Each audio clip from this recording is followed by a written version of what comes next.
Dear connections, I hope you are doing well. Today we will discuss about one more important Power BI hack that will be useful in migration project. So whoever connected with me on LinkedIn, they all know that recently I switched from TCS to Cognizant, and in my previous company in TCS I already migrated Tableau reports into Power BI, but in Cognizant I got a different kind of project. It is also migration work, but this time from SAP Analytics tool into Power BI migration.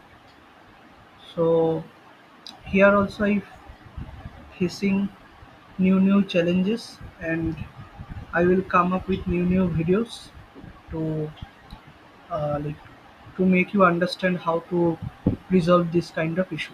So let's jump into our dataset at first.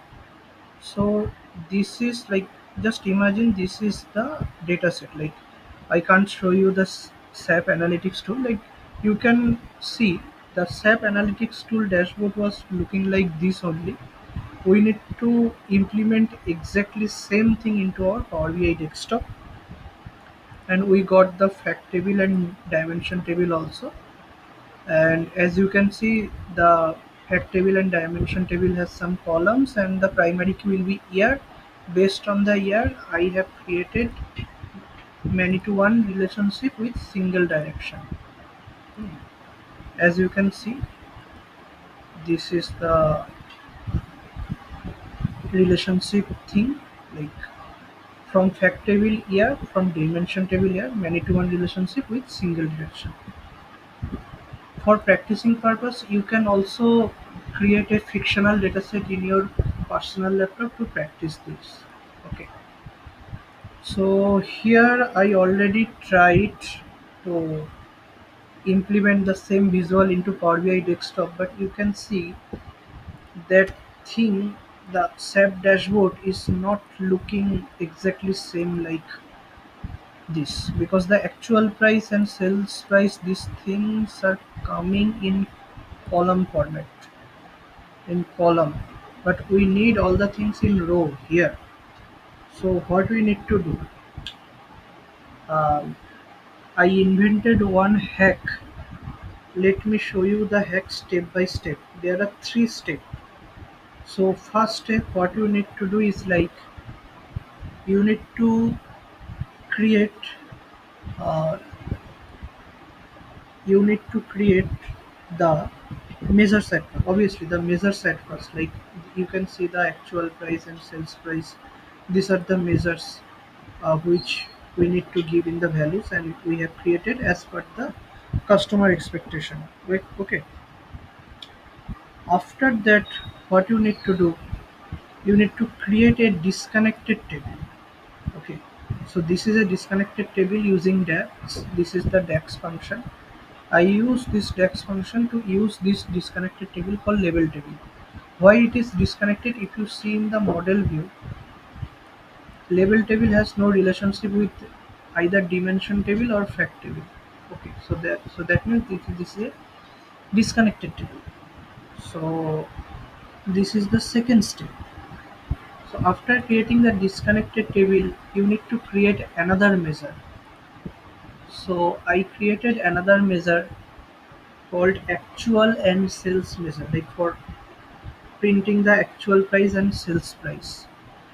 So as you can see, I use which selected value. Hmm. In the selected value, I use the label table, the disconnected table, and these two basically are the measures I fetched. I called the measure here. So now what you need to do is like, you need to remove the actual price and sales price measure from this value. Hmm. Here we will take this new measure, actual and sales measure, in the value section. Okay. After that, in the rows section, we need to take the label column from the label table. So see, now the columns are looking exactly same like the SAP data, SAP dashboard. Okay. So for formatting purpose, like we need to go to the formatting tab, and let's say in the column headers we need to select the background color as yellow.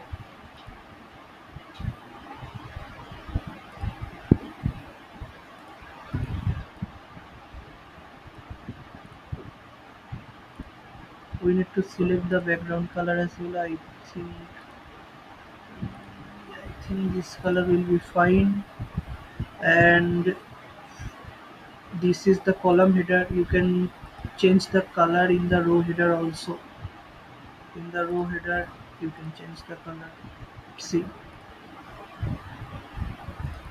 let me maximize. See, now both the dashboards are looking same. Wait a minute, there is one more change we need to do. As you can see, this TV brand name and TV model name, these two heading names, even the label heading, these headings are not there in the SAP dashboard. So what you need to do is, like, you need to select this name, Control A, give backspace, then give a space, then enter. See the name gone. The same thing you need to repeat for that TV model, backspace, then give a space, then enter. Then for the label also you need to do the same. So yeah, now we can say both dashboard are looking same, the Power BI and the SAP dashboard. Uh, I know the color is not exactly same. You can search the color code in the Google and you can do the thing. So in this video you learned many things. You learned the formatting thing, how to make exactly same like another BI tool, and also learn the technique of how to show a column header as a row header using disconnected table and measure. I am again showing you the measure. If you want, you can take a screenshot and practice in your personal desktop. Please take a screenshot. Then label table also. Label table you need to create at first, then this actual and sales measure. Then fetch it in the required places. Then fetch all the things in the required places. I hope you have understood the things. Thank you very much. Now I am closing this video. If you have any doubt, you can directly ask me in my LinkedIn or in comment box also.